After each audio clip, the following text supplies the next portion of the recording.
gorgeous confidence-building transformation? Find us online at ParamountCareExtensions.com and book your appointment today.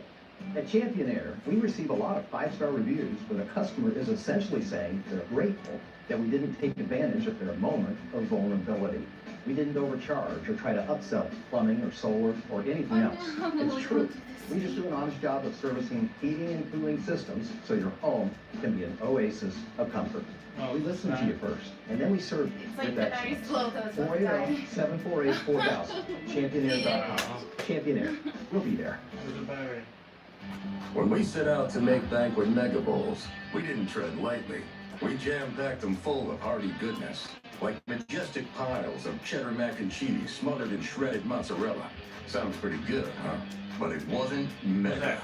So we took big, tender chunks of chicken, slathered them in spicy buffalo sauce, stacked them on top for a whopping 27 grams of protein, and said, "Yup. Now That's a fucking mega." dinner in a bottle. Okay, what do I want to say next? Okay, so at this congressional hearing, politicians, veterans, all testifying against her. I don't like that it's the color black. I don't like that it's abstract. I don't get it. What is minimalism? I don't like that it looks like a peace sign. A peace sign? I don't like that this looks like a peace sign because those damn hippies are always flashing a peace sign at me and I don't like it. The chairman is like, all right, we've heard all of this shitty stuff. Maya, you want to come up here? Maya gets up there and she's like, okay, guys. What is this? I can't watch this. To rise I up don't know. out of It's the earth. stupid. Like Did you a put it group on? It was South can Park. be healed. This is supposed It's to not feel feel- personal. So They run families that and out. friends of people who have died Run out of can South Park. come to the memorial Was and it 10 or feel something, or the was it- loss of their loved ones as if it was a grave site. It's not a political statement, it's just a sense of togetherness and community. And the chairman is like, I get it. I want to feel sorrow too. Everybody just Jerry, wants it's to Halloween, feel 911. something. And okay, we're gonna What, you do wanna watch it. that? We're gonna do it. We're gonna do it. Where's that at? On 991? Yeah. I thought you were saying like that's the number. So this memorial goes up. And when it went up, there was like this big celebration for it, and 10,000 veterans marched to the wall in commemoration. But they were like, you know, this is gonna be shitty, right? This is gonna be crap. This is gonna be like just like just dumb. Yeah. It doesn't take that long, right, for your TV? No. So stupid. Well, That's say Roblox. Where? Bottom. The last one. Oh, it's just a strong game, I guess. Oh, okay. Wow, really? We're just playing Roblox. Nobody wants to watch that. So stupid.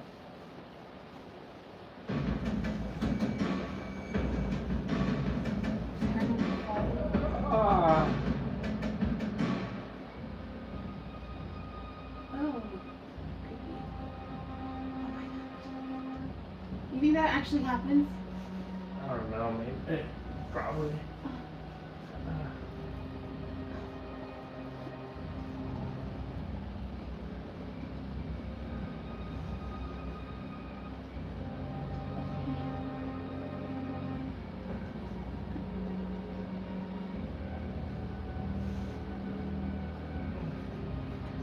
No.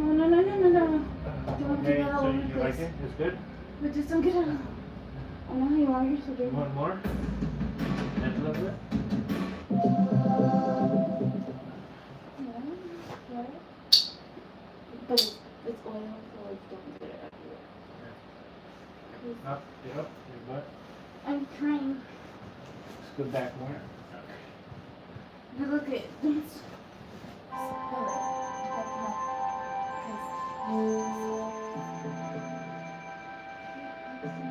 But suddenly, in the autumn of 1483, the two boys disappeared, never to be seen again. No one knows exactly what happened, but with his nephews out of the way, the last obstacle between Richard and the throne was removed, allowing him to be crowned King of England. 40 years later, Sir Thomas More, himself later executed at the Tower, described in a book what he believed to be the fate of the boys. He said Richard had dispatched 2 of his men to the Tower. As the boys slept, they stole into the room. What is it? Oh, friend. What? Yeah. Smells good. Then they smothered the 2 sleeping princes. More wrote, they gave up their souls unto the joys of heaven, leaving to the tormentors their bodies dead in the This bed. is whatever they call me. According to More, they were buried Have you under a seen great heap of VHS or stone. something? No. In 1674, You know what that is? workmen No. uncovered a chest just near here. In it were the skeletons of 2 children. In 1933, these were scientifically examined. From the bone formation and the structure of the teeth, it was concluded they were the skeletons of 2 boys, a 12-year-old and a 9-year-old, matching the ages of the princes.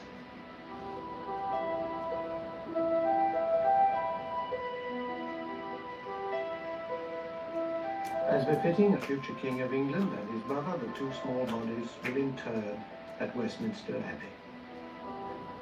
But their hapless spirits linger in the bloody tower. Betrayed, abandoned, murdered, they cling to each other in death as they did in life.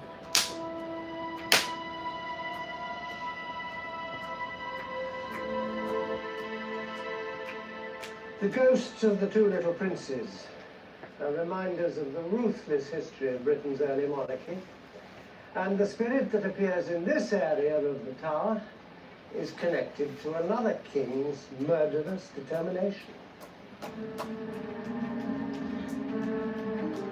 These rooms are the home of a particularly gruesome apparition.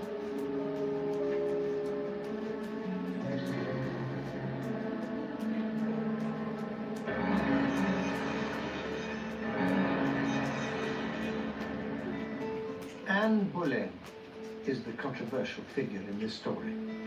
Some champion her as a modern woman, vibrant, headstrong, and intelligent. Her enemies saw her as an ambitious schemer with an arrogant, tempestuous spirit. Anne's boldness and independence enchanted King Henry VIII. The attraction would precipitate a major turning point in English history and a personal tragedy for Anne. The king was married to Catherine of Aragon, but after 22 years she failed to produce a male heir. For the young, flirtatious Anne Boleyn, it was easy to bewitch the king. He pined for her. He wrote her passionate love letters. Matters came to a head when she became pregnant.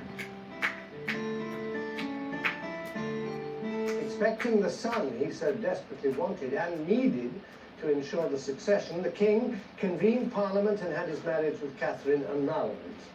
And the divorce which followed caused the celebrated break with Rome and the beginning of Protestant England, of which Anne Boleyn finally became queen.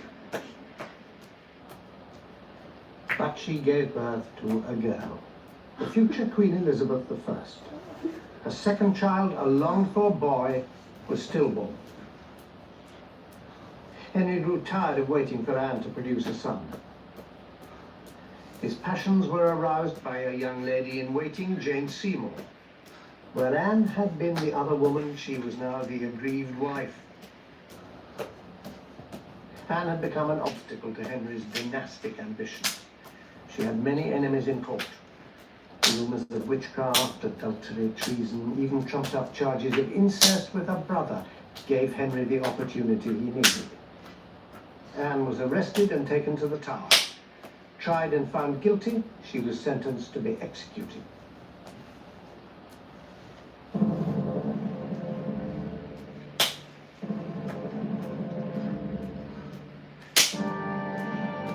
As she awaited death, Anne had violent mood swings. One moment she was laughing, the next crying.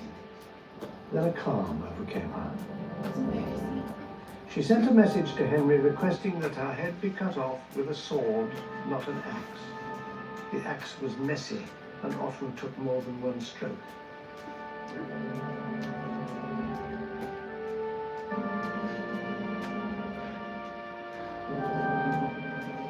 The morning of May the 19th, 1536, a flock of scavenging ravens gathered to watch as Anne Boleyn was led into the courtyard of Tower Green.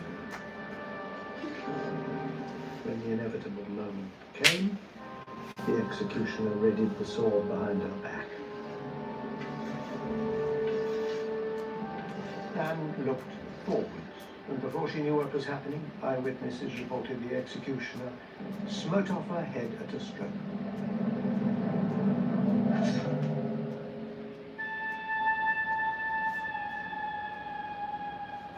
Immediately after the execution, the executioner picked up the head and displayed For it to something the else? crowd who had gathered to see the execution. Yeah. And the story goes that the eyes continue to move and the lips continue to move for several seconds after the beheading. The body was then put into a narrow chest. Apparently there was no coffin available for some reason. Put into a narrow chest with the head tucked under her arm, and she was then buried in the chapel of St. Peter ad Vincula, which was immediately behind the execution site.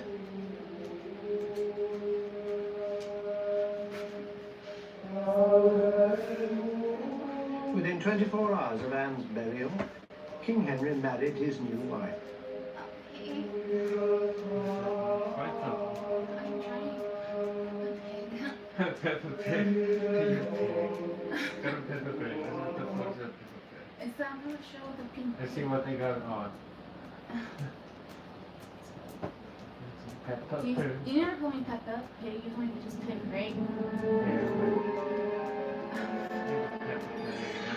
Wait, I went with An you. apparition has been sighted near where Anne spent her last days. Oh, In 1864, the Tower of London employee working there suddenly felt a cold mist around him. A woman's figure emerged. You're right. okay. Peppa Pig. Okay. Why does there just go on? Like, why does this just stay here? Broken down. Huh. They're on their way. It is Miss Rabbit's emergency breakdown service. Hello, everyone. That was quick. Oh dear, this car doesn't sound good. Can you fix it, Miss Rabbit? Yes, but it will take all day. Oh, we wanted to go to the park. Don't worry, Peppa. While I fix your car, you can borrow my aeroplane. Ooh. Hey. Meow. Here's my pig. George loves aeroplanes. Is it difficult to fly? Same as driving Are you a the car, only really. We'll take it. Everybody ready? Yes, Mummy Pig. Then let's go. What the fuck? This is fun. I don't know, driving a car, but it's driving a plane. Yeah, I feel like you can borrow the plane. Supposed to be upside down. The ground is in the sky. The sky is on the ground.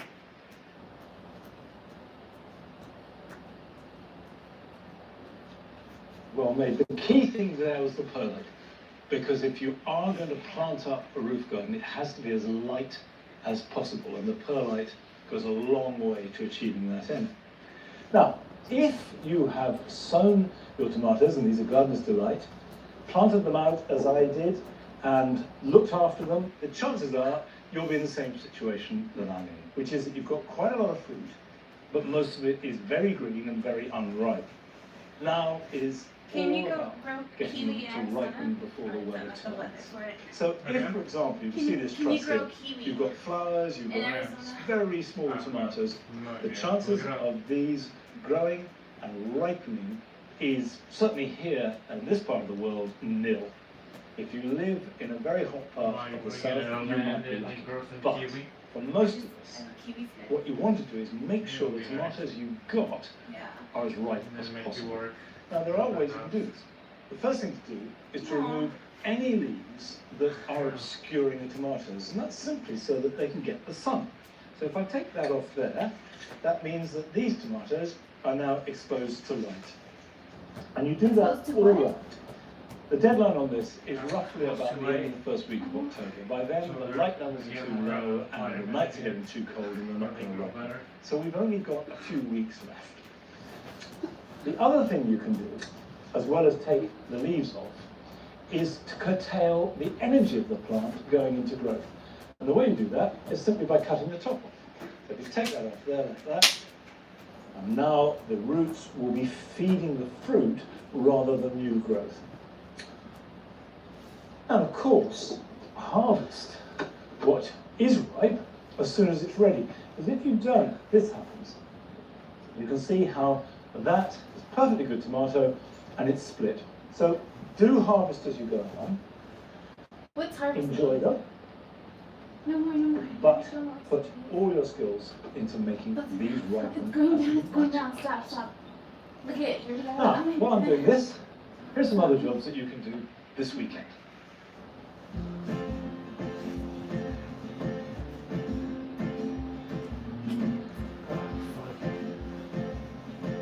Now is a good time to plant out biennials such as wallflowers, sweet williams, forget-me-nots, or as I am, foxgloves.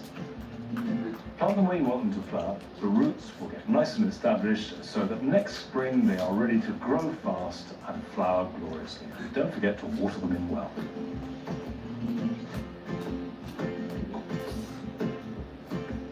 It's been a good year for courgettes, but they do have a habit of growing enormous in the blink of an eye, and you must keep cutting them, and this will extend their season.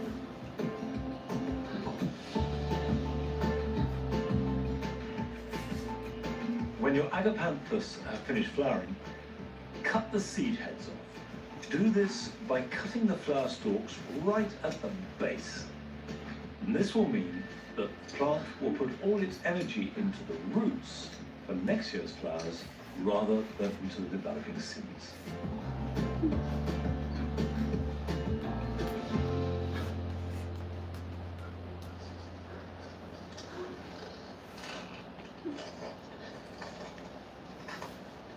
The sweet corn have been exceptionally good this year, and we've been eating them for weeks now, and you can tell when they're ripe because the tassels at the end turn brown and fall, and then you know you've got a really lovely plump corn on the cob inside.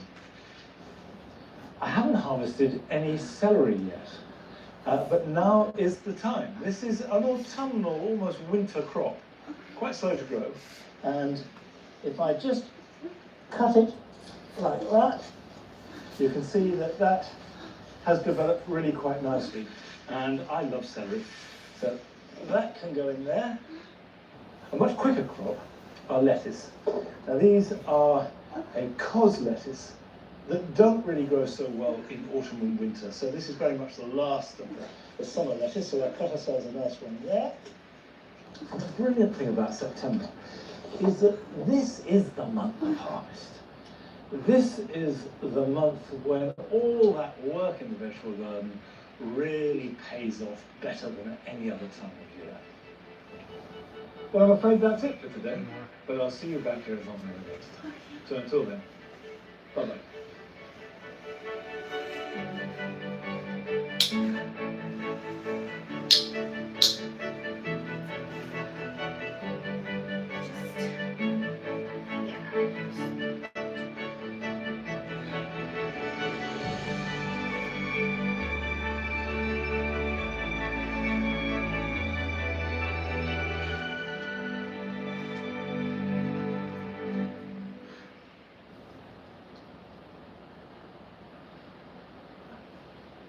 Primavera Online helps K-12 students in Arizona who struggle in a traditional school setting. See how Primavera can help you or your student today. We're tuition free. Visit chooseprimavera.com. At Fat Cats, we We've cracked the code to family fun. Luxury movie theaters. Fresh food delivered right to your seat. Yes, please. Arcades, bowling, blow ball, and a burger so good it might just change your life. It's a one-stop fun spot where families laugh louder and play harder. Enjoy your next birthday with family and friends with us. Only 5 minutes to book online. Visit fatcats.com or come into any of our 4 Arizona locations. Fat Cats, all out fun. Transform your look with the best hair extensions in Arizona at half the price. At Paramount Hair Extensions, we're offering 50% off, plus free weekly wash and style treatments. No need to go elsewhere. We provide color and extensions under one roof, with same-day services and special lengths always in stock. Visit our convenient Peoria or Scottsdale locations for your free consultation. Ready for that gorgeous confidence-building transformation? Find us online at ParamountHairExtensions.com and book your appointment today. Getting older is part of the journey, even with worsening heart failure. So when I had carpal tunnel syndrome, lower back pain, and shortness of breath, I thought that's what getting older felt like. Thank goodness I called my cardiologist. I have ATTR-CM, a rare but serious disease, and getting diagnosed early made a difference. If you have any of these warning signs, don't wait. Ask your cardiologist about ATTR-CM today.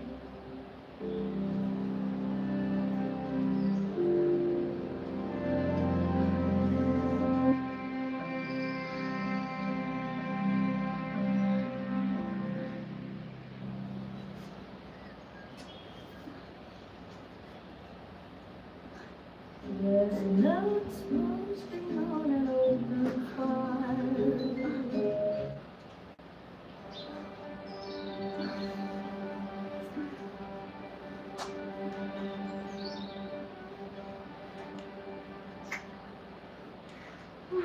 Hello, welcome to Gardener's World. Now, it's not often that planting plans exceed one's expectations, but it has done here, for me anyway, in the Lime Walk. It's always been white in the past, but I wanted to introduce yellow to it. So we've added Nicholas Hayek, which is an off-white ivory colour to the white Triumphator tulips, and also lined it with a primrose yellow wallflower. And the whole thing is very simple, quite muted, but really sings in early spring. I'm very, very pleased with it. I shall be spending most of tonight's programme in the pond, but I shan't be alone, because Rachel is coming to join me at Longmeadow to help me plant it up with marginal plants. Carol celebrates euphorbias and meets an allotment holder in Yorkshire that just can't seem to get enough of them. Wherever you are you constantly thinking about euphorbia? I'm a euphorbia freak. I can't, you know, it's euphoric about euphorbias, just doesn't say it. And Joe visits the garden of a fellow designer, which, although it's right in the centre of London, feels as though it could be in the middle of the country. See, I wasn't expecting this at all.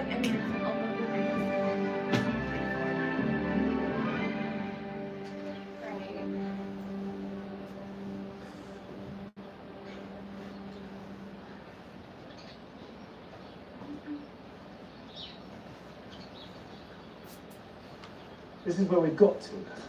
I'm very, very impressed, I must say. Stone's looking great.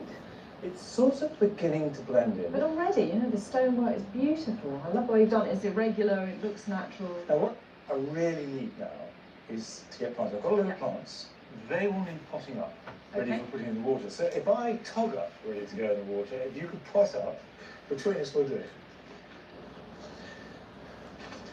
Well, he's got a good selection of plants here. Very nice. And we've got gravel, we've got these aquatic planting baskets, obviously with holes in. And here we've got these fabric planters as well. So I think if we're going to start with something that goes in a bit deeper, like iris here, then we're going to need a fairly deep basket. Yeah, that looks about right. So I'm just going to put a layer of gravel here in the bottom.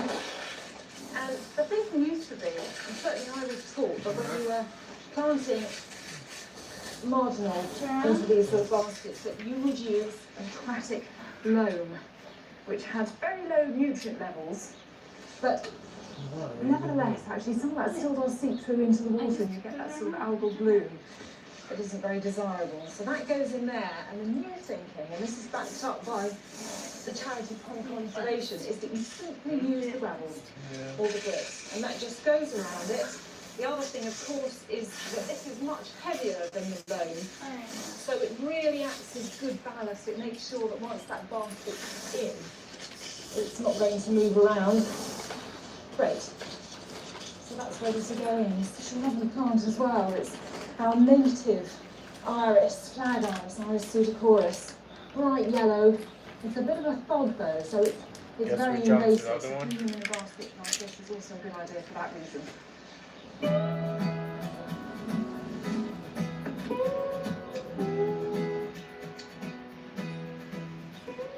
Right, how's that for fancy hat? Wow. I wish I could whistle. I would if I could. First one. Yeah. Okay. Right, here we go. Perfect. Now, a marginal plant is one that is adapted to growing in shallow water, which means that it can spend its life underwater all the time, and it can be just out of the water some of the time. But fundamentally, its roots are in water, and the actual plant grows up out of it. And an iris is a perfect example. And by having marginals on ledges round the outside, I'm softening it. And you get this flow, this direct link that's unbroken from the water through to the border. A pond will bring in a rich diversity of wildlife to any garden, and marginal plants are the key for this to thrive and flourish. Now this is Calta. Beautiful, beautiful marginal plant. And I put this hopefully in a shallow area, just there. One of the first plants to flower of the marginal plants, a native, but that really has vibrant colour. So we're starting to build up ideas about colour as well as shape and form. Whoops, there we go. To stock a pool, particularly quite a big one like this, you need a certain amount of plants to make it look like anything at all. And in not many of these plants can you grow from seed, so you need to buy your initial stock. But they last. And once you've got the basis, it starts to look good, and then you can divide them later and develop more plants, and then in time it can develop. Right. Thanks very much. Now I know this as Scirpus, although it has apparently changed its name, as so many plants seem to do. But whatever you call it, it has the same effect. These lovely porcupine banded stripes, and they give good verticals because it's all a bit horizontal and flat at the moment. So if we get this in here, I'll put some more with it. And the effect I want are these spikes coming out of the water. And that's all part of the process of merging and blending the flatness of the water with the uprights of all the plants that will grow up on the outside. Now, how are you doing over there? Good. I'm just planting up some of our native water mint. It's absolutely so fragrant. As you plant it, you can just smell the leaves really strong, and actually you can eat them in the same way as normal mint. And like garden mint, it's actually very strong growing. It sends out these rather creeping runners, and it's very invasive, so another big reason to have it in the basket. Very attractive to all sorts of insects and bees. So a thing of beauty, well worth having. Very smart. Maybe I'll put this down in this end. Yes, because you've got it starting to look really nice there. Now, while Rachel and I are paddling around in the pond, Carol has got her feet firmly on dry land. And she's found glorious euphorbia growing in the wild, and also an amazing collection in a very unlikely situation.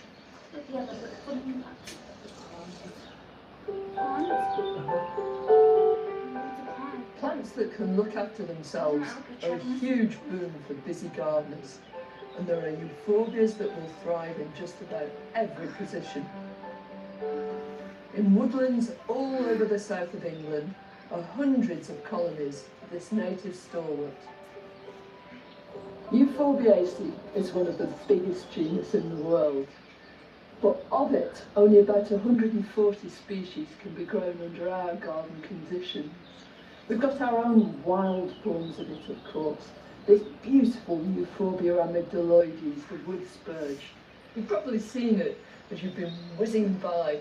It lines road verges and tumbles up and down the woods. It's a magnificent plant. First of all, in the spring, these stems emerge with these whorls of symmetrical leaves right the way up, and gradually the flower stem is thrust from them. It's like a crozier. It leans its head, and then gradually it stands up straight, and these big, vivid bracts come out. They're there to announce its presence, not to us, but to the insects that it needs to pollinate it. But the flowers themselves are contained deep within. They're tiny, minute. What a glorious sight it is. Euphorbia's cultivated cousins are to be found in gardens all over the country. But where better to savour the delights of euphorbias than by visiting a national collection? And this one has such an unlikely home on an allotment just outside Sheffield. Here you'll find 134 different species and cultivars that have been collected and lovingly nurtured by retired teacher Don Whitten. It's beautiful to me, it really is lovely. But what were the first euphorbias you ever grew? What the heck, Carl? The first two I got, both freebies, being the Yorkshireman, out for now to Arm and M for it. Euphorbia robii, with its deep evergreen foliage, and Sarcrisius, the dainty little one that takes over. They're both thugs. I say it wasn't love at first sight, obviously, but when I realised that the two different foliages were part of the same genus, I was fascinated. You got hooked? I got hooked, yeah. And as I said, I started tracking them down all over Britain, really. And wherever you are you constantly thinking about euphorbia? I'm a euphorbia freak. I can't, you know, it's euphoric about euphorbia, just doesn't say it. There's a euphorbia for every part of the garden, whether it's sunny rockery, scree, you know, evergreen, because half the collection are evergreen, the other half are deciduous, die down for the winter. Out of the 130 I've got. You've a beautiful Euphorbia myrsinites over there, and that's one that it's a hillside. Yeah, I've seen it. I've tracked them down. You know, my Euphorbia passion has taken me all over Europe to see them in the wild.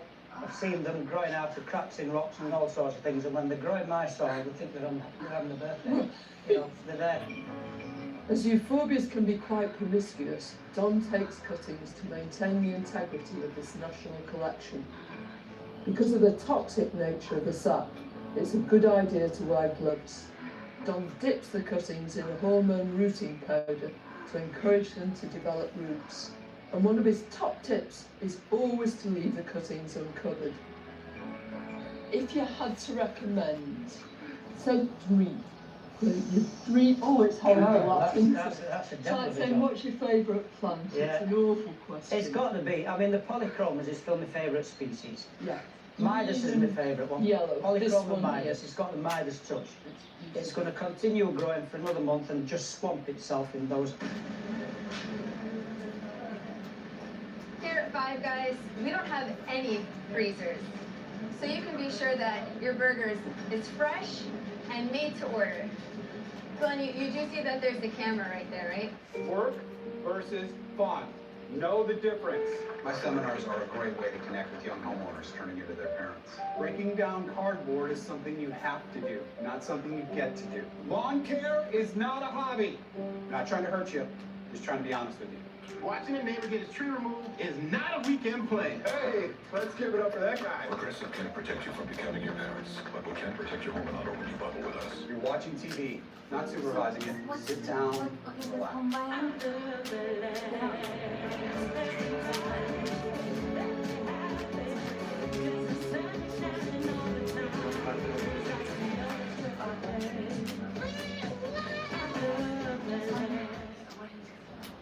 Need a hand? I'm good. You clean up nice. Always. Soap scum. What will your guests think? They'll never know. Ooh, water spots? Not on my watch. Looks like our job here is done. This takes care of that. See what Delta can do. You ever seen a dinosaur in the wild? In its natural habitat. It's fun, right? Peacock brings the thrill of dinosaurs home to the family.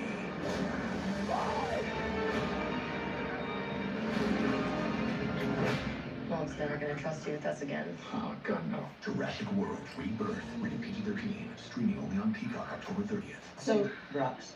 if that's your best of the best, what else do you like? If I had to list the next one, it would be another deciduous form.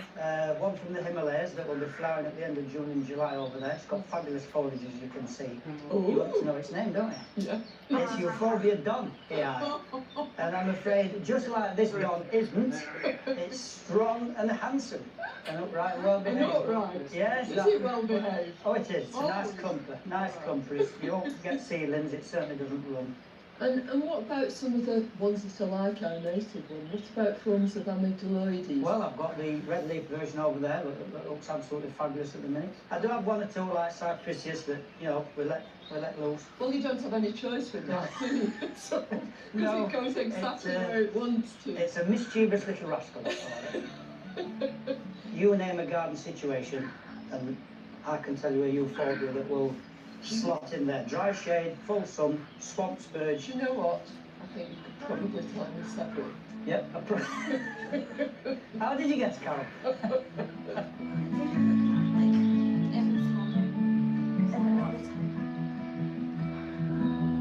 Don's divine allotment demonstrates the diversity and usefulness of this broad-ranging species.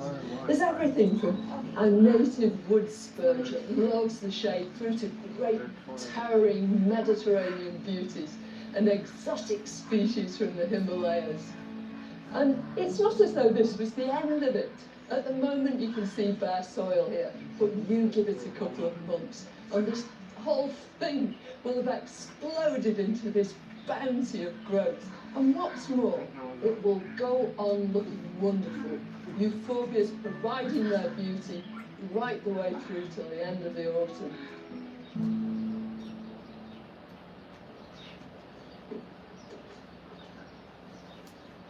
Now, I confess that I have a connection to Euphorbia Donii too, because it was named by a forebear of mine, a botanist called David Don, from Forfar in Scotland. But it's not my favourite Euphorbia at the moment. This must go to this one here, Euphorbia amygdaloides purpurea, which in this position in the Jewel Garden is just doing its stuff fantastically. Best plant in the garden at the moment, I think. Now, the Jewel Garden is swelling, but one of the things that I am slightly concerned about for June is the absence of poppies. Now, if you remember last year, we had masses of poppies in here, but we mulch thickly this February. There's a really good layer of mushroom compost. And one of the things that mulch does, as well as suppress weeds, is suppress seedlings that you want. There are some popping up, but what I'm going to do is sow some seed on top of the mulch. And those should germinate and give us a display slightly later than otherwise, but it should still work. And I've kept poppy seeds from last year. I selected the flower heads that I thought were particularly attractive and tied a ribbon around them. And you can see there are hundreds, if not thousands, of seeds from one seed pod.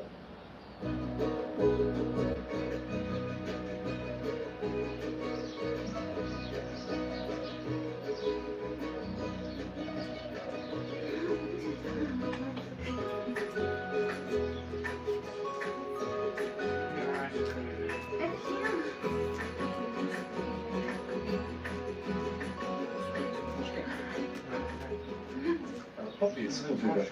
Nothing else I have to do with that at all. But there are other plants that will make the garden filled with flowers later in the summer that need a little bit of planning and sorting out.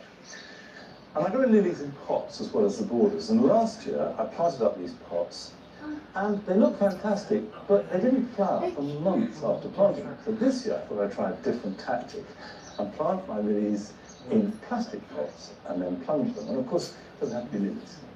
Anything you're growing that is going to go into a container or a border that will flower later in the year but needs growing on can be grown in this way. And not only do I put them into plastic pots, but also plastic mesh pots, exactly the same ones as we're using for raspberry plants in the pond.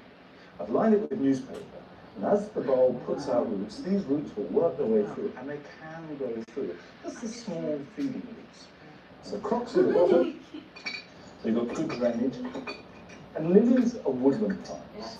It's a good idea when you're potting something up to replicate the growing conditions that they get in the wild if you can. And that's simple enough. I just added leaf mould to normal potting compost. And if you haven't got leaf mould, a bark-based compost or a bit of vermiculite, perlite, chippings, anything that loosens it and opens it out. And then that will sit in there, and then cover it over with more compost. And there you are, a beautiful terracotta pot, beautiful lilies, and it could be any other summer flowering bulb, looking great together.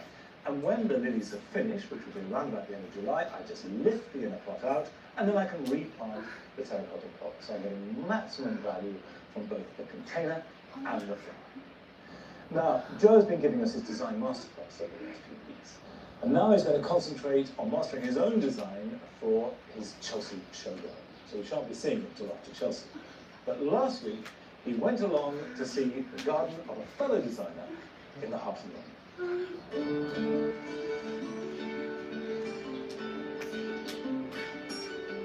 Charles Rutherford is an architect and the newly elected chairman of the Society of Garden Designers. So you might think his own garden would have a precise, carefully constructed designer look. But that's not the case. What he's created is a plant-filled oasis that's a real contrast to the city. Well, come on, a good day, hasn't it? Look at the light. Isn't it perfect? With this, what I was really trying to create was an immediate impact of a break between house and city and garden. And so this is really a small evocation of a woodland garden. Yeah, it's absolutely gorgeous. I love it. The laburnum holding the whole area together in a way, giving a canopy over the top. A great sculptural form. It's a beautiful form, isn't it? I love the colours as well, with the tulips and the wallflowers, and then forsythia. sorry, it's not one of my favourite plants, especially when it's backlit like it's that. Beautiful, isn't it? It is absolutely gorgeous.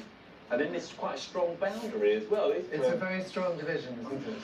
And I wanted to make these very different gardens. Is that a lawn running through there? It is unexpectedly a lawn.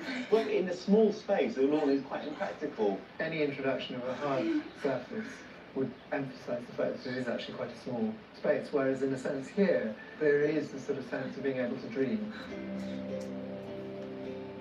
It's not just in small spaces that Charles resists the use of hard landscaping. In a larger section of his garden, the only hint of his architectural background is his domed greenhouse. There's barely a brick or paving stone to be seen. Oh.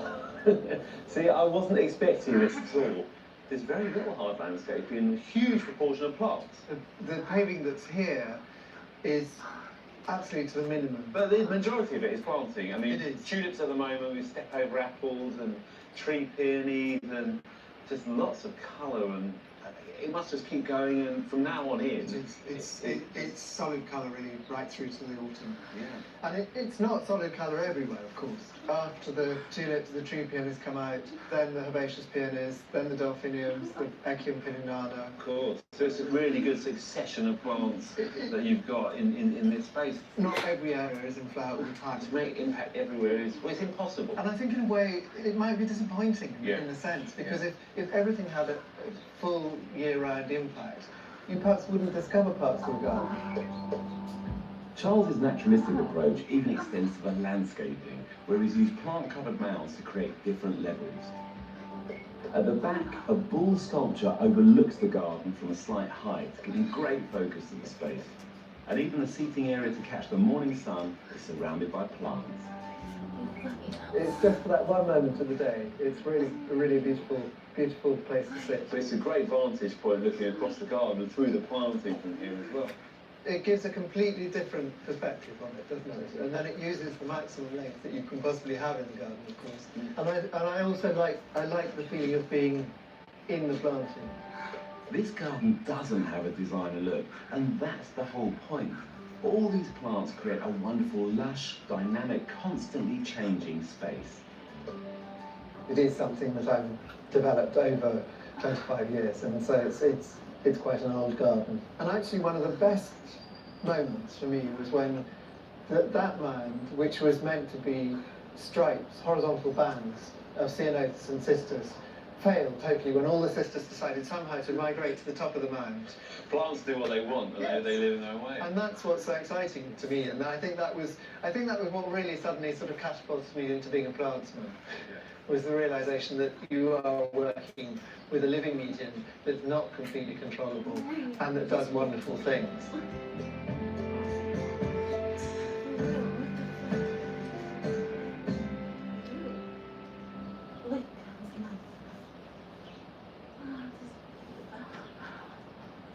Now, I want to build up the planting in this area, which is actually the boggiest piece of the garden, because this is where the pond overflows when we fill it. It's also the shadiest bit. So ideal for primulas, and I love them. You know, I love primulas of all kinds, and I haven't got enough. So the idea is that we use the pond as an excuse to get more primulas. And get more, I second that definitely. And for gardeners, primulas are really divided into 3 groups. There are primroses and polyanthus, and that includes our native primrose, the Primula vulgaris, and also cowslips. Then there are the auriculas, very beautiful, very much favoured by the Victorians, and some people still display them in an auricular theatre. And there are also the Asiatic primroses, and that includes the candelabra primulas. Which is what I'm talking here. This is Primula florinda, and it comes from the Himalayas, and it's sometimes called the Tibetan cowslip. Really big, tall, cowslip, yellow plants in July and August should look really dramatic and pick up the yellows. Seed itself works, so it should spread pretty well. Can be invasive, I suppose. It's such a beautiful thing to be regarded as invasive, but that's a problem I'll be delighted to deal with in a few years' time. Exactly, I'd like that problem. This is a lovely one. This is actually very early in flower. It's the first one into flower. In fact, you can see just a few little buds just coming through there. It's called Postford White. It's Japonica. And I think it's just, it has that lovely sort of simplicity, the white flowers with a golden centre. It's that lovely innocence that you get with a primula. This third variety I've got is, I always can never pronounce this, pulverulenta.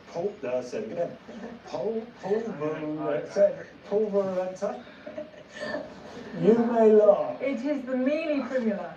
Easy. Easy way. Pink candelabra primula.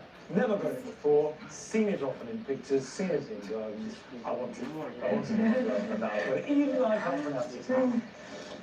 Now, if you want to learn about plants and be inspired by them, the thing is go and see them. Go and see a collection. Go and see them growing up like this. And we went to Harlow Carr to see the collection of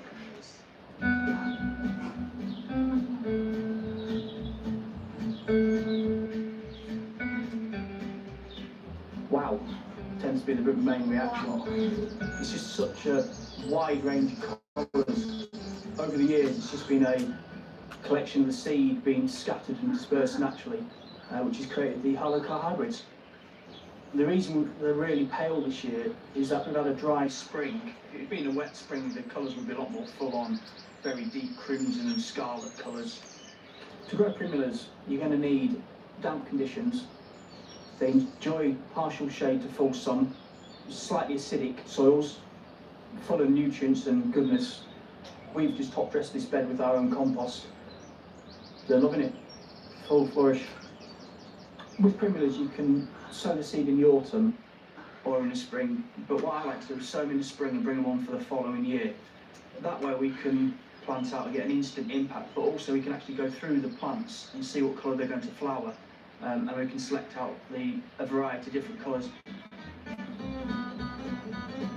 Water the compost first, and scatter with vermiculite using a sieve. Then disperse the seed using a piece of paper over the top of the vermiculite.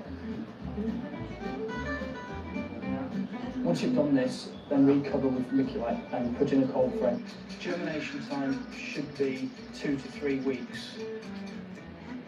Once you've established a display like we have at Harlow Carr, to keep it maintained and going, you're going to really need to let the plants and the primulas do what they do best, and that's to cross-pollinate, and just let them do the work.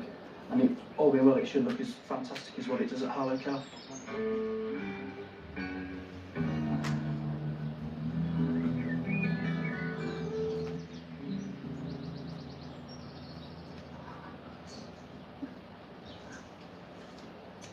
I've got a few more. Lovely. You can never have too many, I say. I know, and the great thing about these, of course, is that they are very easy to divide. You know, once they get going, they just rip apart, and that works well. But here are some jobs you can do this week. Last year, my squashes and pumpkins were a disaster, and that was because it was so cold. So hopefully this year it'll be warmer and they'll thrive. But in any event, now is the time to plant them. I like to put 2 seeds in a small pot, knowing that I'm going to weed out the lesser of the 2. Cover them with compost, and then put them somewhere warm to germinate. A windowsill will do, but a heated mat, if you've got one, is ideal. As soon as your peas appear above the ground, it's important to give them something to climb onto. You need a large surface area. So traditionally, bean sticks were used, and I've kept the brash from the coppice, which I pruned earlier this year. But any kind of netting will do the job just as well. At this time of year, clematis are putting on masses of new growth. But at this stage, it's not self-supporting. So it's important to go around your clematis and sort them out, tie them up, untangle them, and get them into a good position so that the later growth, which is self-supporting, will look at its best.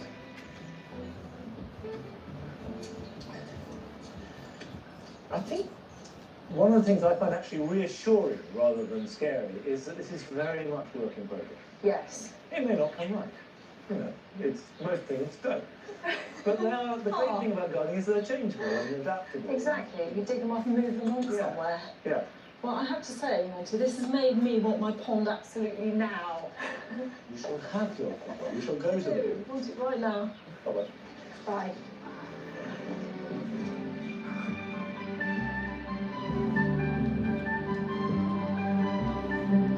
What are they going to talk about?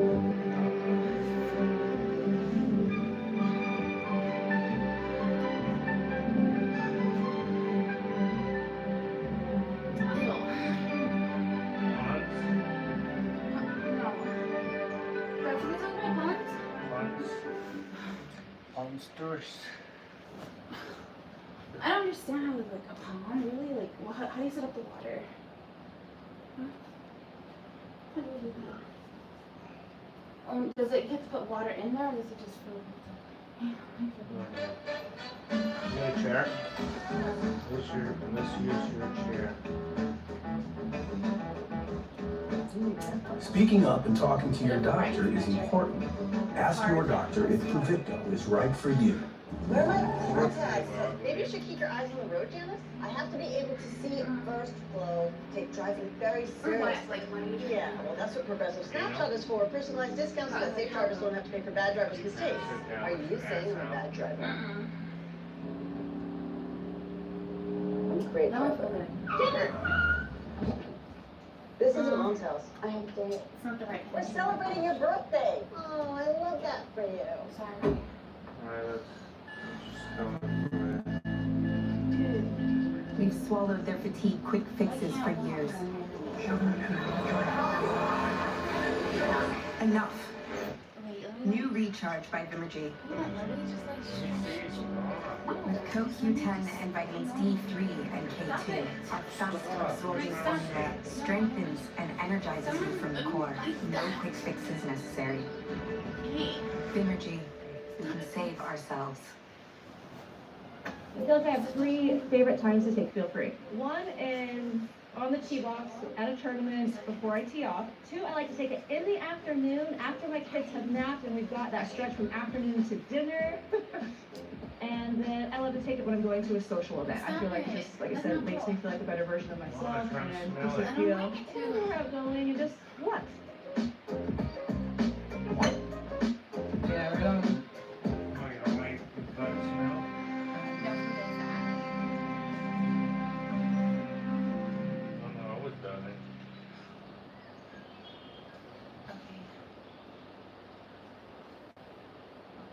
Maybe it's just not to you. Okay. You don't want. Okay.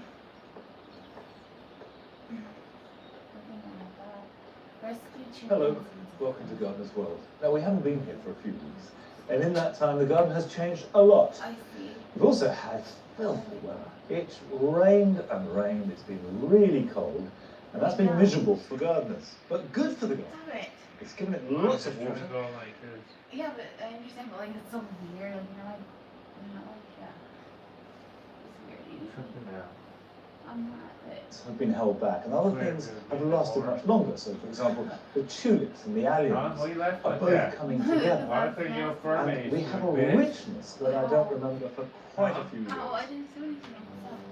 Now, in tonight's programme, I shall be planting water lilies in the pond, and I'll also be putting in the ground those plants I bought at Walden.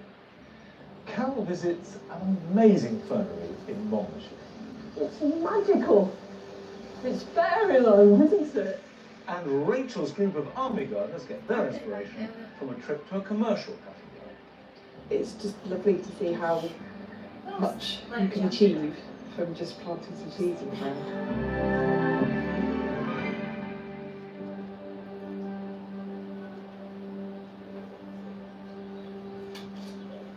This guy in the family wheelbarrow. Now, you don't have to wear waders to wheel a wheelbarrow, but it does help when you're planting water lilies, as you will see. I've chosen 3 for the pond, and that's about as many as it will take. And the first is called Sunrise. Its proper name is Nymphea odorata sulfurea grandiflora. And the odorata is a clue, because it's got a good fragrance. And all 3 are yellow, because that will match in with the yellow colours going on in the back. I've got a Nufa. Now this is not so much a water lily as a pond lily. It's native. It's fairly robust, but will attract wildlife and easy to grow, very hardy. So if you're new to growing water lilies, this is a good one to get you going. And then finally, I've got Chromatella. Really good, bright yellow flowers. Now I could just take these baskets that they're planted in and plonk them in the water, and they will grow. The problem is they'll quickly outgrow these, and I'd have to lift them and repot them next year or the year after. So I'm going to repot them now before I put them in. You need a fairly large planting basket, and just line the pot with hesse. Most aquatic plants need minimal nutrition, but water lilies do need What do you a have to little put the bit more. cloth in for? And in the past, it would be made up from loam and sand, but you can buy water lily or deep water compost, and that's what's in So it here. doesn't like fall out. And they need to be I anchored. know, let's. So this, which is already only half full, Oh, quite okay. heavy, will not float about or move in any way. Now the next step When you move it, transplant it or whatever. is to plant this, and then fill more soil around it. Now I need to leave a little bit of room on the top. Grow because the I'll trees. cover that with How wood. big of a place you have to have to do that and sell them? And the grid will hold the soil in place so it doesn't just mix with water and float away. And what I will do is fold the hesse in, but not covering the plant, Fountain and then area. cover that Like with that grit fountain so it looks nice. Like, farming. Bird or something. But yeah, it looks like they have a lot of farms that are like Right, the next phase Are you is to sure put it's it in like the water. farmable? I want the like lilies statue farm. to flower in this area here. It's in full oranges. sunshine. The lilies must have sunshine to flower. Now the idea is to get the balance between foliar So cover we and can clear like move water out works. there and like Ideally, do that. you want a third of the water covered by That would be a foliage nice and sight, 2/3 though, actually. clear. If you have too much clear water, it heats up, the sunlight gets through, and you get more algae. If you have too little, you don't get enough light going through. Fountain Hills. So this is the perfect place to plant them, but it's a little deep, so I need to get something to prop them up. That would make it extra nice. Shark Tank Mexico? You wanna go low there? I feel like the cartel would come and like take You're over gonna, shit. you're gonna have to start building it. Just before I get in, By you'll the see this lab, will it's sit on gonna that help you like build the that. house. So it should be steady enough and then raised up close enough to the surface. And help me make a pond. Pond? The reason that I need support What's is a that pond? the water for? lilies grow on the Pool, bottom actually. I'll make a of pool ponds. now. most of them need at least 2 to 3 foot of water Isn't it between kind the of like bottom gross though? and the Like, you gotta surface. like treat But it a and all young that? plant has to be gradually introduced to the water.